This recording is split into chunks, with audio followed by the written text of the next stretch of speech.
महाराष्ट्रामध्ये लोकसभेचं विपुल वाजले। आता जी माणसं तुम्हाला गाडीतून काचवरी करून धूळ उडतीये म्हणून फिरताना दिसायची, आज तीच माणसं धूळ खात तुमची पाय पडायला येतील। पण त्यावेळेस भावनिक होऊ नका, विचार करा। मतदानाचा अधिकार डॉक्टर बाबासाहेब आंबेडकरांनी तुम्हा आम्हाला दिलाय।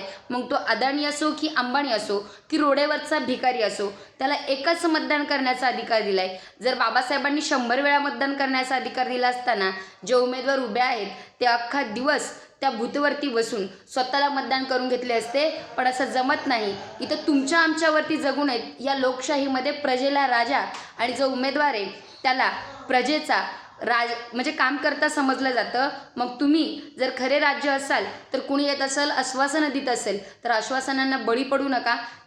400, 500, 1000 रुपयासाठी 5 वर्षासाठी स्वतःला विकू नका। दोन्ही बाजूने विचार करा, कुठल्याही पक्षाचे असू द्यात, त्यांनी काय कामं केलेली आहेत ह्याला विचार करा आणि विचार न करून त्यांच्याकडनं काय करणार आहात याची सुद्धा शाश्वती घ्या आणि नंतरच मतदान करा। मतदानाचा अधिकार हा अमूल्य आहे। जे तुम्हाला पाहत सुद्धा नाहीत ते तुमची पाय पडतात, म्हणजे मतदानाचा अधिकार किती मोठा आहे हे प्रत्येकाला कळायला पाहिजे। कुठल्याही एका बाजूला वळू नका, दोन्ही बाजूने विचार करून मतदान करा। मतदानाच्या हार्दिक शुभेच्छा। प्रत्येकाने मतदानाचा अधिकार बजावा।